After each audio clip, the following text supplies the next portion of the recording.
आणि आजच्या राजकीय बातम्या आपण पाहूया। बारामतीचा पराभव माझ्यामुळे झाला, कुणाला दोष देऊ नका। लोकसभेतील पराभवावर उपमुख्यमंत्री अजित पवार यांच्याकडून कबुली। अनिल देशमुखांचं मानसिक संतुलन बिघडलंय, परमबीर सिंग यांनी अनिल देशमुखांचे आरोप फेटाळले। अँटिलिया स्फोटक प्रकरणाचा मास्टरमाइंड परमबीर सिंग, 100 कोटी वसुलीचे आरोप झाल्यानंतर मी परमबीर सिंग यांना भेटलो नाही। अनिल देशमुखांचे पुत्र सलील देशमुख यांनी परमबीर सिंग यांचे आरोप फेटाळले। फडणवीस आणि परमबीर सिंग यांच्यामध्ये महाविकास आघाडी सरकार पाडण्यासाठी डील, अनिल देशमुखांचा आरोप। तर झूट बोले कव्वा काटे, फडणवीसांचं उत्तर। शिवसेनेची मतं शिंदेंकडे राहिली, त्यामुळे शिवसैनिक शिंदेंच्या शिवसेनेला खरी शिवसेना मानतात, प्रकाश आंबेडकर यांचं वक्तव्य।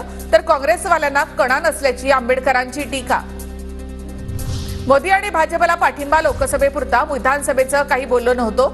राज ठाकरेंकडून विधानसभा निवडणुकीमधील भूमिका स्पष्ट। राज ठाकरे मॅच फिक्सिंगचं राजकारण करतात, गल्ली क्रिकेटमधून ते कधी टेस्ट क्रिकेटपर्यंत पोहोचले नाहीत। संजय राऊतांची राज ठाकरे यांच्यावर खोचक टीका। महाराष्ट्राचा मणिपूर होऊ नये याची काळजी शरद पवार यांनी घ्यावी। जातीपातीच्या मुद्द्याला शरद पवारांनी हातभार लावू नये, राज ठाकरेंचा पवारांवर निशाणा। विधानसभेमध्ये महाविकास आघाडीला सत्ता येण्याची खात्री राहिली नाही, महायुतीचं सरकार येणार असल्यामुळे जवळीक साधण्याचा पवारांचा हेतू असावा, राधाकृष्ण विखे पाटलांची टीका।